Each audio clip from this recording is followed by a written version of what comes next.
Bueno, pues muy buenas tardes.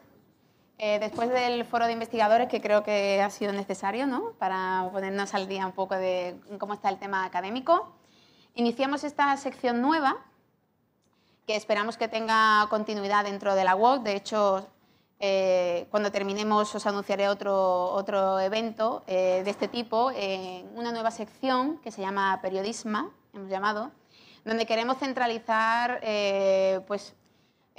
todas esas reflexiones en torno a la mujer y la comunicación, la mujer y el periodismo, y reflexionar desde un punto de vista de género sobre la profesión. Y dado que a mí hemos tenido la suerte de que nuestra ponente inaugural fuese una mujer y además Premio Ortega y Gasset y una larga trayectoria, pues bueno, la tenemos aquí porque, claro, hay una frase de la directora de Diario Público, Ana Pardo de Vera, que dice que el periodismo o es feminista o no lo es. Entonces creo que es importante la introducción de esta sección dentro del Mojo. Ya la habéis escuchado esta mañana, pero para los que no hayan podido venir esta mañana y hayan venido solamente esta tarde, Carmela Ríos, licenciada en Periodismo por la Universidad San Pablo CEO de Madrid, desarrolló parte de su trayectoria profesional en Francia como corresponsal en París para Antena 3 y CNN, además de colaborar en France Press. Ha sido también corresponsal judicial y política para CNN y 4, Premio Ortega y Gasset, como hemos dicho, de periodismo en 2011, por la cobertura en Twitter del movimiento del 15M, y actualmente es la responsable de estrategia de nuevas narrativas de unidad editorial, además de estrategia en redes sociales, como hemos dicho, vídeo social de diario El Mundo. Bueno, compañera Carmela, ¿qué tal? ¿Qué ocurre en la vida de Carmela Ríos para llegar al periodismo móvil? ¿Qué ocurre? Yo creo que ese momento que lo narrábamos esta mañana es... A ver, estamos entre periodistas, hablemos de titulares. Esto es la pulsión por contar. Es decir, cuando uno siente que el medio en el que trabaja, que es un medio de información 24 horas, de vocación de reacción rápida al minuto, está pensando, lo está viendo, esto que nos creíamos todos los que trabajamos allí se muere, lo que se produce en ese momento es un relevo natural. Yo lo contaba esta mañana, pues yo ya había abierto una cuenta de Twitter que no utilizaba mucho. Mientras estabas en CNN, vamos a ir viendo unas imágenes mientras habla también Carmela. Era un poco de cuervo. Dame si quieres, ¿me quedo yo con el mando o voy pasando yo? Vamos a ver unas imágenes de... ¿Dónde lo puedo? De Carmela, aquí cuando estabas trabajando para CNN. Sí, es decir, yo creo que, al periodismo móvil se llega desde el periodismo tout court, que dirá el francés, desde el periodismo simple. Entonces yo, he tenido la suerte de tener algo por la profesión, de poder hacerla, unos padres que entendieron que esa era mi vocación, y estudiar periodismo y después ponerme a trabajar. Yo básicamente soy periodista más que cualquier otra consideración. He dedicado, como casi todos los compañeros, mucho tiempo de mi vida a esto, y la vida me ha devuelto la posibilidad de trabajar en medios chulos y en medios donde me he podido desarrollar y aprender de gente muy grande. Este es un momento muy triste, si os lo pongo. Sí, voy a decir, este es un momento doloroso en Carmela, pero es el punto de inflexión. Sí, ¿no? Cuando CNN cerró, y lo contamos a través de un tuit pequeñito que ponía cierra CNN Plus, y se produjo aquella revelación de en redes se pueden contar cosas y la gente entiende que aquello es una noticia, si quien se la cuenta es un periodista que ellos conocen, y yo había estado mucho tiempo haciendo información en televisión y eso pues te da un cierto reconocimiento en el sentido de que la gente te siente que eres familiar para ellos, ¿no? Y pues yo comprendí que mi camino estaba ahí, en el relato en redes. La primera cobertura fue el cierre de CNN, y entonces esta imagen se produjo a las 11:59 de la noche del día... Me recordaba... Totalmente. Antes de que llegara el día 28 de diciembre, que fue cuando realmente ya se cerró el chiringuito de forma efectiva y oficial. Entonces, todas las personas que tenéis ahí son las personas del equipo de noche, o del equipo de redacción, estaban mirando la pantalla, que estaba reproduciendo en ese momento la imagen CNN Plus ha cerrado sus emisiones. Entonces, yo hice un poco el contraplano. ¿Y de CNN pasamos a que empiezas a crear tu kit móvil, pero cómo se llega a ese momento? O sea, dices que tenías tu cuenta de Twitter, pero en el momento que tú empiezas a considerar el móvil como un dispositivo potente, comunicativo... En la prueba. O sea, de hecho, si tenéis inquietud por hacerlo, yo os digo, podéis seguramente apuntaros a formaciones y serán estupendas, pero la forma de aprender a hacer periodismo móvil, además de llevar en tu saquito todos los criterios propios del periodismo clásico, es probarlo. Probar y equivocarte una vez y ver lo que funciona y lo que no funciona y ver cómo puedes gestionar la interacción con la gente y ver cómo puedes hacer una fotogalería o no, o un directo. O sea, sin miedo a fracasar, ¿no? No, exacto. Es decir, esto... Un aprendizaje sobre la marcha. Pero eso sí, eso no va a acabar nunca para nosotros, Anaí. Que los periodistas no. Vamos a seguir formándonos hasta que no... ¿Ves? Aquí te tenemos con tu móvil. Esta foto, no sé quién me la hizo. Esto es en Sol, que es uno de los sitios donde yo trabajo. Sol es un sitio, no sé si conocéis, seguro que sí, la Puerta del Sol, que a mí me parece un sitio impresionante para hacer prácticas de periodismo móvil, porque pasan siempre 800.000 cosas diferentes. Entonces, cosas que puedes hacer en... Uno de los ejercicios que hice al principio, uno que se llamaba sentarse en sol. Y os invito a que lo hagáis. Iros a la Puerta del Sol y hacer un ejercicio práctico de sentarse en sol. Qué difícil es sentarse en la Puerta del Sol. No hay sitio para sentarse, a no ser que se hable de los dos maceteros y tal. Entonces la gente se busca la vida. Aparece la señora con una cita de gol, el otro que se sienta en el suelo, el otro aprovecha un recoveco y está torcido. Y eso es todo un ejercicio. Otro, mucho más serio, es, por ejemplo, cómo los miembros de la Asociación de la Memoria Histórica van todos los jueves a las 8 de la tarde indefectiblemente para pedir verdad, justicia y reparación. Y es un momento muy, muy emotivo verlo, porque son personas que han ido envejeciendo durante todo el tiempo que llevan movilizados, que fue desde que se... Nunca fallan. No fallan nunca. Jueves a las 8 de la tarde y, bueno, digamos, yo creo que hay que darle visibilidad a estas personas que luchan por recuperar los restos de sus seres queridos que están todavía en muchas cunetas de las carreteras españolas, y ahí están también las tensiones entre los grandes muñecos. O sea, hay millones de historias pequeñas, ¿no? Y bueno, ahí estos son. Bueno, este es durante el 15M. Aquí te tenemos experimentando en Sol, está. ¿no? Bueno, este señor con el que estamos ahí, ese señor es uno de los señores que pertenece a esa asociación.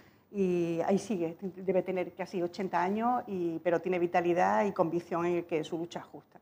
Y bueno, merece la pena verlo. Aquí tenemos imágenes de esa cobertura que hiciste con la que te dieron el premio Ortega y Gasset sobre el 15M. De todo lo que tenías ya aprendido en la profesión, sobre todo viniendo de CNN, del dominio de tu lenguaje narrativo en televisión, o sea, ¿qué aprendizaje tenías que veías que te era válido a la hora de dominar la narrativa que se estaba imponiendo en la red y con el móvil? Bueno, mira, aquí tenemos con la tableta. Pues mira, yo creo que lo que es importante es profundizar en el aprendizaje de dos competencias. Una es el directo, es decir, que cuando tú estás haciendo una cobertura móvil de un acontecimiento que tiene un desarrollo en ese momento, que tengas sentido del ritmo o que por lo menos ensayes e intentes captar cuál es el ritmo de esa cobertura. Y la segunda, que yo creo que queda bastante clara, es que sin fotografía no hay periodismo móvil. Es decir, el relato gráfico es esencial, es el ADN del relato. Y eso lo que te obliga es, como ya no tenemos cosas que aprender, es una más. Es decir, es composición, regla de 2/3, es ver. Y si tienes periodismo, yo creo que de alguna forma, por no se sabe qué constructo y por qué mecanismo, al final ese peso acaba en la fotografía. Lo importante es que las fotografías igual no son maravillosas, pero cuentan algo, ¿no? Bueno, por ejemplo, esta fue la cobertura móvil. Esto es muy simbólico. Bueno, es que esto era todo el día. O sea, que decir, yo cuando pasé por Chueca y vi ese balcón, esto es un edificio del barrio de Chueca de Madrid, el día de la coronación de Felipe VI. Entonces, yo cuando pasé y vi esta foto, pensé, ya me puedo ir a casa, porque yo ya he contado el día de la coronación de Felipe VI. Es esto. Esto es. Es un país un país dividido en esta cuestión, dando la bienvenida a un nuevo rey. Bueno, pues he trabajado mucho en Barcelona, fuera de los medios y dentro, aprendiendo a hacer las coberturas, porque claro, no siempre los medios han apostado por eso, y hay una parte del aprendizaje, una parte del viaje que es en solitario, ¿no? Y bueno, tengo la suerte de tener buenos amigos en Madrid, a mí me gusta mucho Cataluña y esto que estaba pasando merecía una cobertura diferente o una cobertura móvil, y yo quería explorar. Y bueno, vine a cubrir la Diada un par de años y el 9N también. Y esta imagen pertenece a ese momento. Yo soy de Ceuta y esto es en un reportaje que me encontré por el camino. Un día volviendo de Ceuta a mi trabajo, me encontré a un grupo de inmigrantes del CETI, del Centro Temporal de Inmigrantes, que habían sido desalojados, entre comillas. Yo os cuento, hay tantísima gente en el CETI que de vez en cuando, sin hacer demasiada publicidad, los poderes públicos los trasladan a la península. Para ellos es la victoria, es lo que ellos querían.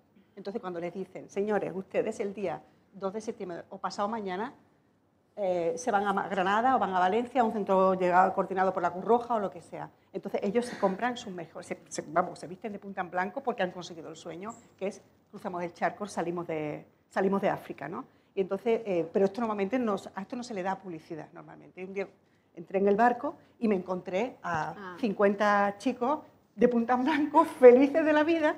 Y claro, la suerte, ¿cuál fue? La suerte fue tener el teléfono y, bueno, y tener esto, que es un, bueno, claro, tener los cacharritos. Yo siempre suelo decir, cuando imparto clases, que creo que una de las fortalezas del periodismo móvil es que, en contra de esa tendencia que había de quedarse en la redacción, el periodismo móvil te obliga a salir a la calle. O sea, es como un poco el renacimiento del auténtico periodismo, ¿no? Que es esto, ¿no? Testificar la realidad de lo que está sucediendo. O poder reaccionar cuando te la encuentras de bruces. Exacto, o sea, tener capacidad de respuesta, ¿no? En ese instante. ¿Crees que, por ejemplo, bueno, con esta imagen que hemos visto o incluso Espera, aquí, ¿no? voy a hacer un pequeño inciso que quiero contarte, porque en la imagen anterior, sí, vale. Todo esto fue una parte de una cobertura, pero fue una cobertura móvil porque fue hecha con instrumentos del periodismo móvil. Pues el pequeño micro que supongo que muchos de vosotros tenéis, que es un micro de Rode, que vale muy baratito y lo llevo siempre en el bolso y poco más. Con esto y con el teléfono, yo hice la foto, grabé vídeo y grabé entrevistas y escribí una crónica. Y todo esto fue un tema que salió en la sección de reportaje del diario El Mundo, que era el objetivo, el sueño cumplido, ¿no? Bueno, pues no era una cobertura hecha para una red social, era una cobertura integrada en un medio, en este caso pues, la sección de reportaje, ¿no? Como comentaba, el tema de que, bueno, volvíamos como a la esencia del periodismo, ¿no? Que parece que se había debilitado un poco. Con este tipo de cobertura, o por ejemplo con esta, ¿no? Un tema tan profundamente social, con tantos afectados, ¿crees que el periodismo móvil ayuda a hacer un periodismo más social? Totalmente. ¿Más comprometido? Sí, es decir, digamos, el lugar natural, o en muchas ocasiones yo lo que he visto que el lugar natural del periodista es al lado de la gente, que es una cosa que los medios grandes y muchos periodistas habíamos olvidado. Sí. Es decir, estábamos embastillados en nuestra casta, en nuestra torre como casta superior, que tenemos que hablar con Dios y contarle a la gente lo que pasa en el mundo, sin olvidar que nosotros tenemos un mandato que es el de informar de una forma humilde, de una forma veraz, social. Es una función social. Es decir, yo creo que el periodismo básicamente es un contrato tácito por el cual alguien te da un título de periodista y tú te vas con el compromiso por tu parte de ir a los sitios y contar lo que realmente está sucediendo. Y es verdad que muchas veces este tipo de cosas se quedan en televisión en unas colas o se quedan en el último párrafo si entran en una crónica de un periódico. Y, sin embargo, tu sitio en muchas de estas coberturas está en muchos sitios, está en muchos enfoques, pero está mucho del lado de la gente. Entonces, para mí ha sido muy revelador el hecho de... Aquí tenemos esta otra cobertura que, bueno, Francia es tu otra mitad, o sea... Sí, es que, bueno, se mola mucho. Aquí tenemos el momento de la atentado, bueno, de... Es lo que decía, no sé si estabais alguno esta mañana, los franceses son muy de protestar por todo, y os pongo un ejemplo. La primera vez que yo cubrí una manifestación en Francia fue por la defensa, era en demanda de la retirada de un proyecto de ley que pretendía financiar con dinero público algunas escuelas privadas. La gente se sintió muy herida en la defensa del concepto de escuela pública, laica y gratuita, que es un poco los fundamentos de la República, y salió a la calle. Entonces, cuando yo fui a cubrirla, esta manifestación había 1 millón de personas en la calle, 1 millón de personas en la calle. Había tanta gente en París y yo pregunté, pero, a ver, ¿vosotros qué queréis? Y me decían, no, y me contaban esto de lo que contaba vosotros de la defensa. Y yo le decía, pero ¿vosotros no pedís dinero? ¿No queréis dinero? Y me decían, no, es la idea, ¿no? La idea. Bueno, pues esta mecánica de salir a la calle para expresar, bueno, pues se cumplió siempre en los momentos de mayor conflictividad social, pero también en los momentos de mayor drama. Y yo he vivido en los dos grandes atentados, los dos atentados más sangrientos y tristes, que fue, por un lado, el tiroteo dentro de la sede de Charlie Hebdo, que era una revista divertida con el que hay una relación así como siempre muy afectiva por parte de los franceses, y fue igual, fue un ataque, porque aquello fue un ataque a la esencia de lo que es a la libertad de expresión, y eso es tocar en hueso, y la gente salió como un solo hombre. Y después, en la cadena de atentados en el Estado de Francia, en todo el barrio del 11, en el Bataclan y en los otros bares. Y bueno, yo aquí fui y ahí sí, yo rompí una lanza por mi medio y por Unidad Editorial, que apostó por la cobertura móvil. Y de hecho, cuando se diseñó la cobertura móvil, se diseñó la cobertura se mandaron a periodistas que estaban haciendo crónicas en papel y yo fui única y exclusivamente para cubrir redes sociales. Y yo creo que dentro de los medios españoles debemos ser de los pocos que hacen esto. O sea, hacemos coberturas que son específicas y hacemos desplazamientos que son específicos para esto. En la crisis del periodismo muchas veces se le echa culpa a la tecnología. Supongo que tú no eres de esa idea, ¿no? Yo tengo una opinión bastante crítica sobre este tema. Yo, evidentemente, sin tecnología no hubiéramos podido avanzar para hacer muchísimas cosas que hacemos ahora. Os pongo un ejemplo. Antes era imposible en una manifestación sacar una señal de directo porque la señal de 3G es que se caía directamente. La tecnología nos ha ayudado a que las señales sean mucho más estables y que pueda soportar una señal de directo como Dios manda. Eso por un lado. Después, bueno, os lo he enseñado, ahí tenéis esa maravilla de micro que es súper pequeñito que llevas en el bolso. La tecnología es, en fin, por si os viene bien a alguien, una batería que es como llevar un enchufe en un bolso. Esta batería tiene 10.000 MHz, es Xiaomi, la marca de móviles china, y es la mejor batería externa que conozco. Y me da una gran tranquilidad a la hora de trabajar en la calle. Por ejemplo, esto es tecnología. El problema es que la tecnología puede invadir tu vida y puede invadir tu trabajo. Entonces, en este caso, yo creo que hay que poner el freno. Y hacer y analizar lo que hay, reflexionar y elegir, como en todo, como en redes. La tecnología es un aliado si tú sabes ponerle el freno y dictar tú el ritmo de aprendizaje y de adopción. Como hemos dicho al comienzo del Moyo, hay otros eventos Moyo, el más conocido, el Moyo de Dublín. Pero en aquella primera edición de Moyo estuve yo un poco atenta y hubo, incluso ellos lo reconocieron, un poco de críticas sobre el tema de que no había mujeres haciendo periodismo móvil. Por eso para nosotros era importante que una mujer realmente inaugurase el Moyo Barcelona. ¿Qué opinión tienes sobre este tema? O sea, ¿hay como una brecha entre hombre y mujer en cuanto a adaptarse al periodismo móvil? Yo no pondría ahí el problema. Yo pondría más el problema en un problema de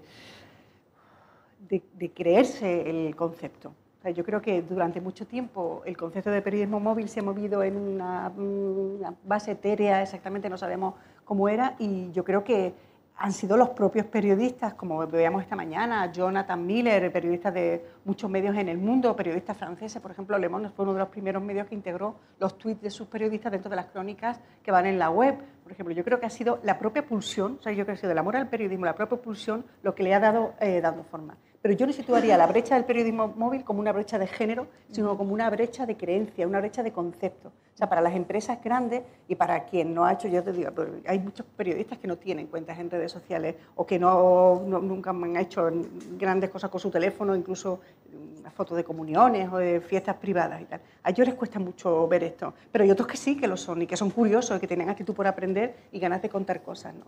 Con lo cual yo creo que el problema es un problema de adopción más que de género. Yo por lo menos no he encontrado nunca ninguna limitación. Más bien todo lo contrario, ahora te contaré una anécdota. Vale. Me has comentado antes que tú no has sentido machismo a lo largo de tu profesión, pero ahora mismo desempeñas un cargo directivo, ¿no? Con lo complicado que hace poco vimos una reunión de hombres de la FAPE y tal que hablaba por sí sola, ¿no? Sí, hablaba por sí sola del techo de cristal en el periodismo. ¿En qué posición te encuentras tú ahora mismo que tienes este cargo, ¿no? Porque hasta ahora has estado, obviamente, pues como redactora, responsable, corresponsal, pero ahora que tienes este cargo de mayor responsabilidad de todo el grupo de unidad editorial como mujer, ¿qué valoración haces? A ver, yo por un lado me siento muy respetada, siempre me lo he sentido, pero yo creo que como muchas mujeres, nosotros es que nos ganamos el puesto, trabajamos muchísimo.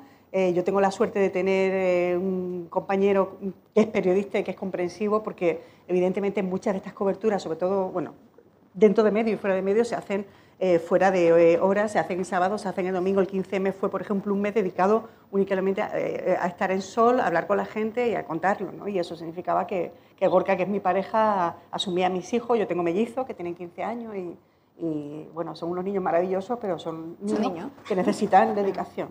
Y he tenido muchísimo apoyo, pero yo no creo que lo mío sea tan diferente como lo que muchos otros colegas que están aquí hacen en las redacciones. Yo creo que esta no es una profesión de horarios, es una profesión, sí, es una vocación. Sí. La gente echa muchas horas y a veces es verdad que dice, bueno, es que se me ha ido la vida y estoy en esto. Pero reconócelo, nos hace muy feliz. Es una adicción, tenemos un problema. Eso es un problema. Es que tenemos un problema de enganche emocional con la profesión. Sí. Esto te hace muy feliz cuando tienes la sensación de que estás contando, de que estás en sitio donde nunca hubieras podido llegar si no eres periodista, que estás creando cosas, que puedes enseñar. O sea, esto es, bueno, por favor, es una gran suerte. Entonces, es verdad que eso tiene damnificados, ¿no?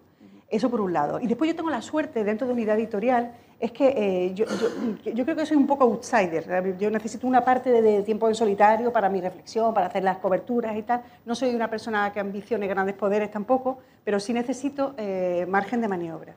Y he encontrado un hueco dentro de Unidad Editorial que me permite ser un poco outsider. O sea, yo de hecho no dependo de una redacción, sino soy una especie como de ente volante que se mueve, está mucho en el mundo, pero tengo muchos interlocutores y voy hablando con uno, hablo con otro y hago mis propios proyectos y formo un equipo para que a su vez también hagan sus proyectos de periodismo móvil o de periodismo en redes.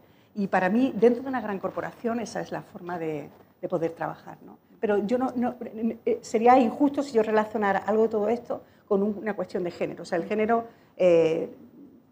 y veo, efectivamente, cuando esa foto de la edad... ¿Pero tú consideras que estás en una posición privilegiada? O sea, que... Sí, por supuesto. Que tu posición no es lo común en el periodismo español. No, por supuesto. Pero también puedo decirte, llevo mucho tiempo en el periodismo, llevo trabajando, yo qué sé, casi 30 años, y bueno, igual podría, y de hecho, bueno, igual podría haber hecho otro tipo de cosas o accedido a otro tipo de cargos de responsabilidad más ortodoxos, pero no me interesan. No me interesan. Entonces, he hecho una carrera fuera de medios, me he formado, he pagado yo muchas cosas y no me ha importado por la pulsión de contar y de avanzar. Y yo creo que lo que tengo ahora es también una gran parte de lo que he podido sembrar durante todo este tiempo. Cuando te comentaba antes el tema del mollo de Dublín, que hablaban de la poca presencia de mujeres, se referían sobre todo a que había como una idea de que el periodismo móvil tiene una parte muy técnica y que la parte técnica como que la rechazaba la mujer. Pero sin embargo se hizo un reportaje, recuerdo en un medio de comunicación a raíz de esto, y bueno, hablaban las compañeras, sobre todo eran compañeras norteamericanas, del Reino Unido, y decían que la mujer podía incorporar un punto de vista diferente al periodismo móvil. ¿Consideras que es posible que en contenido, La mirada va a ser diferente, yo creo, por cada periodista. Y yo creo que el acercamiento que una mujer puede tener a cualquier hecho periodístico es diferente. En el tema de tecnología, yo creo que nos movemos en el terreno de la leyenda. De los estereotipos. Y te lo dice una persona que es absolutamente... Yo soy negada para la tecnología, soy muy mala. Aprendo con dificultad, no soy... En fin, me aplico fuerte. Pero hemos tenido la suerte de estar en una época en la que las herramientas son muy sencillas de utilizar. O sea, que decir, cuando yo le tengo que explicar a un corresponsal que está o a un colaborador que tiene que hacer un Facebook Live, que hay que explicárselo, está tirado. Es decir, simplemente decirle, ¿tienes cuenta de Facebook? Sí. ¿O no? Entonces, ábrela, te la abre. Bueno, ya está. Vale, ¿está dentro? Sí. Mira, ¿ves arriba? Hay una opción. Hay un palito, ¿lo ves? Sí. Aquí puedes hacer foto, vídeo, directo. Pega directo. Y le das. Es que es así de sencillo. ¿Sabes? Es que es muy, muy fácil. La tecnología te ayuda mucho. A ese nivel. Después hay otro nivel que vamos a necesitar para seguir avanzando. Y ya nos metemos en temas de minería de datos, en temas de extracción de datos, en temas de visualización, para que necesitas herramientas diferentes. Pero, digamos, yo creo que siempre cada uno puede encontrar el margen de maniobra en la que la tecnología no es un problema. Es un terreno en el que uno puede crecer, sea hombre o mujer. O sea, yo en este sentido, vamos, creo que hay que combatir completamente esta idea que no, porque no. Y es verdad, porque es la realidad que nos encontramos, ¿no? Claro. Pero que es fácilmente rebatible con los hechos. O sea, en cuanto ya nos ponemos. Bueno, abrimos un poco esta entrevista a vuestra participación. ¿Alguna pregunta, Patri? Sí, empezamos con Xavier. Hola, Carmela, Hola, un placer Xavier. escucharte. Esta mañana nos han explicado lo de los bots. Entonces, me gustaría conocer tu opinión, si crees que, pensando a largo plazo, pero a lo mejor el largo plazo, hablando de la tecnología, como dices, solo son 2 años. Si estos bots van a constituirse en el futuro como medios de comunicación en sí, y si, por tanto, los periodistas vamos a pasar a la lista de especies en peligro de extinción o puestos de trabajo en peligro de extinción por la aparición de los robots. A ver, ¿cómo decirte? El titular es no. Los periodistas no somos sustituibles por robots, pero podemos hacernos ayudar por robots. Es decir, yo pienso que la experiencia que tengo en bots es la de simplemente usuaria. Yo no he trabajado en la formación ni en la estrategia de formación de un robot. Me gustan y me divierten mucho, pero yo creo que lo que puede hacer un robot va a quedar muy bien integrado dentro de la estrategia de un medio o de un periodista, que nos vamos a poder servir para poder... O sea, si te das cuenta, los bots, como otras muchas herramientas, te filtran información. O sea, antes la oferta de información era limitada, ahora ya no lo es. Entonces, para ir identificando tus nichos de interés y después extrayendo toda esa información necesitas herramientas. Una de ellas era, como decíamos esta mañana, las listas de Twitter, que no sé si utilizáis o trabajáis, son maravillosas. Es una forma de ordenar información. Los bots es otra. Lo único que hace es una selección por ti. Un bot es un filtrado de información según tus propios gustos. Y yo creo que eso nos va a ayudar. Pero la información que contiene un bot es una información, o sea, que decir, primero, el diseño de un bot, el espíritu de un bot, el humor del que hablaba Eduardo esta mañana, esto tiene una mano y la mano es humana indefectiblemente. O sea, yo creo que ya estamos viviendo en la era de la conjunción de herramientas, narrativas, soportes, plataformas. Esto es una locura. Es una locura. Y nuestra obligación ahora es poner orden y sensatez en esta locura. Y seleccionar, ¿no? Yo sí que lo creo. Tenemos otra pregunta de Silvia Cobo. Hola, Carmela. Hola. Me gustaría que compartieras un poco con nosotros la experiencia que habéis tenido en el mundo.es de introducir estas narrativas, si habéis empezado con grupos pequeños, si habéis hecho formación de forma abierta en la redacción, un poco cuál ha sido un poco la experiencia de meter estas nuevas narrativas para que la pudieran practicar y entrenar, como dices tú, a otros compañeros de la redacción. Mira, lo que hemos hecho, bueno, yo tengo la suerte de que además de hacer, todo lo que hago, soy profesora en el máster de periodismo de Unidad Editorial y entonces doy la asignatura de periodismo móvil y redes sociales.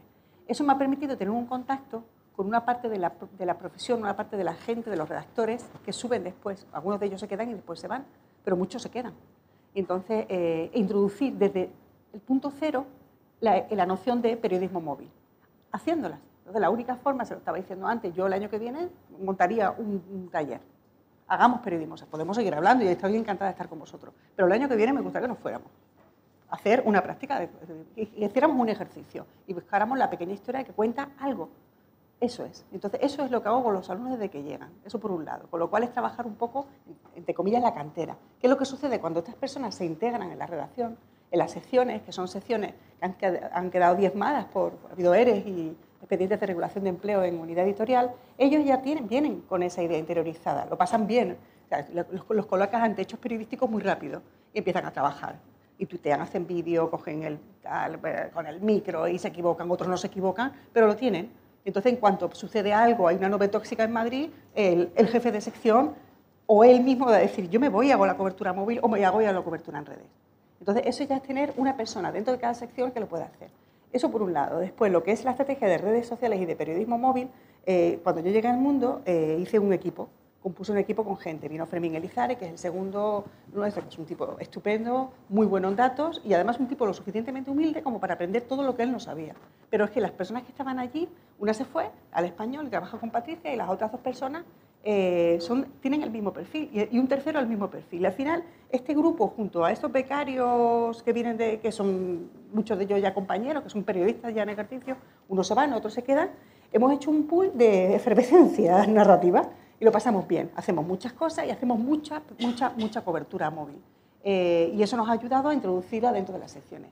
Hay pools de resistencia, no te puedo decir, en la vida ideal de las redacciones estaré mintiendo si te dijera todo el mundo es un ferviente creyente.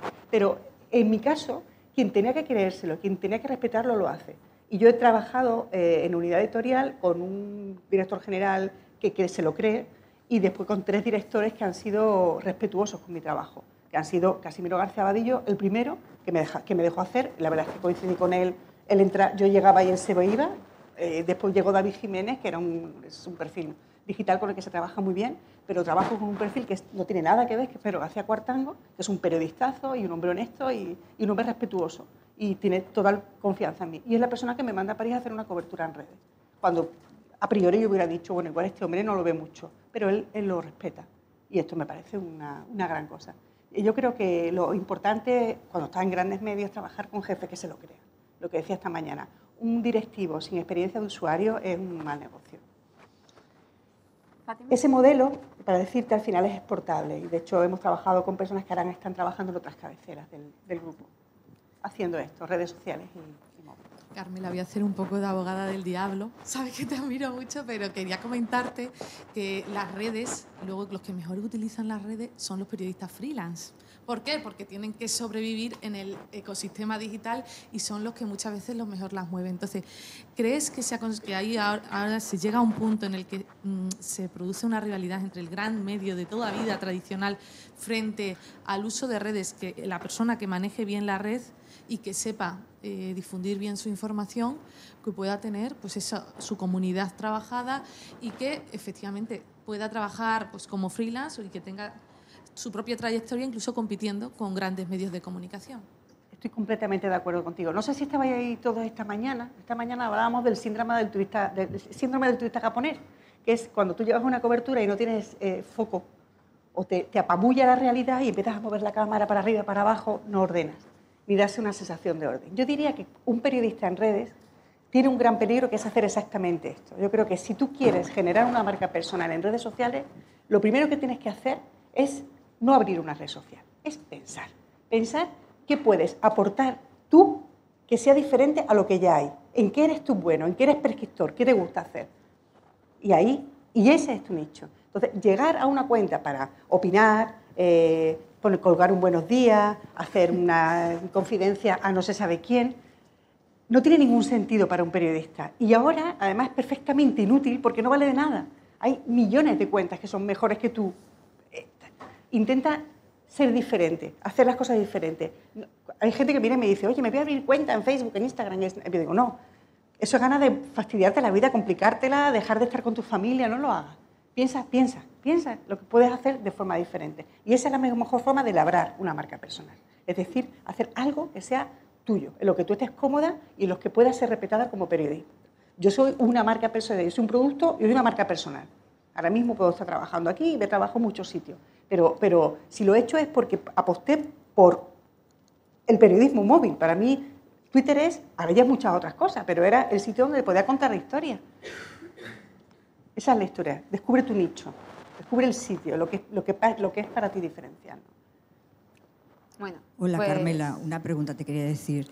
En relación que cuando antes has comentado la noticia que cuando venías de Ceuta viste a los inmigrantes, que es una noticia que normalmente queda escondida, en relación al periodismo móvil, ¿tú crees que hay menos posibilidad de maquillar la realidad o de esconder esa noticia y al ser así más, como digamos, en directo, las noticias son reales y no hay esa censura que se puede dar en el periodismo más tradicional? Sí, yo creo que en ese sentido hay una gran ventaja, como tú dices, cuando sobre todo en un relato en directo, el maquillaje es imposible. Cuando están pasando las cosas tú puedes contarlas.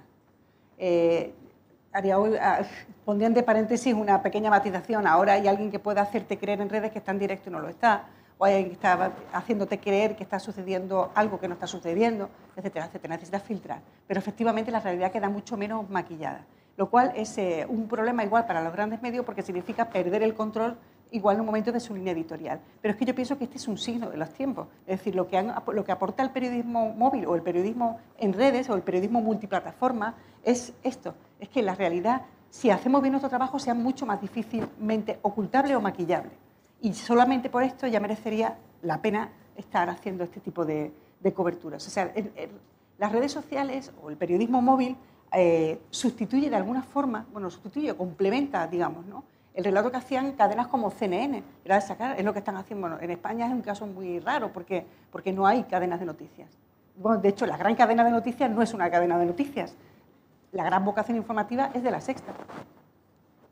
Porque el canal de 24 horas no tiene pulso para mí. Perdona, que yo les quiero mucho y son fantásticos, pero yo no veo el pulso que veo en otras cadenas. Si cruzas el charco, pues cruzas la frontera, vete a Francia y hay 5 cadenas de noticias compitiendo. 5. Y no solamente eso, hay 5 cadenas de noticias y hay un proyecto abierto por antiguos miembros de una de esas cadenas que han hecho un medio de noticias solamente en redes. Se llama Explicit, que os invito a que sigáis. Es gente que lleva 20 años haciendo información de televisión, haciendo directos, periodistas maravillosos, de Internacional, Olivier Rabanel, gente muy buena, que se fueron por un desacuerdo con la cadena Y han abierto un medio que se alimenta o que emite única y exclusivamente en redes, en YouTube y en Twitter y en Facebook. Y bueno, tendrán que desarrollar su modelo de negocio, ver dónde está, si son exclusiones, pero ahí están, probando otra forma. Y esa es la forma en que nos va a entrar la realidad del mundo ahora, ¿no? Vamos, ya lo está haciendo. Bueno, pues el tiempo se nos ha agotado. Muchas gracias, Carmela, por estar aquí, por ofrecernos tanta parte de tu tiempo y todo tu aprendizaje. Yo quería deciros, si tenéis cualquier duda o alguna orientación que necesitáis, consejos sobre cacharritos o lo que sea, mi cuenta de Twitter es @carmelaríos, es sencilla, y que para lo que queráis estoy a vuestra disposición. Pues gracias por tu generosidad. Vale.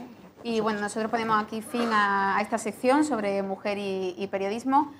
Sí os queremos adelantar que bueno, esta sección queremos que se mantenga y de hecho el 21 de septiembre, ya lo damos en adelanto, estaremos en Madrid con 4 directivas de diarios digitales, con Ana Pardo de Vera de Diario Público, Montserrat Domínguez de Huffington Post, Magda Bandera de la Marea y con Cristina Fallarás, que es la exdirectora de Diario 16, y hablaremos con ellas sobre el famoso techo de cristal en el periodismo español y el papel de la mujer y comunicación, y ya sabéis que estáis más que invitados.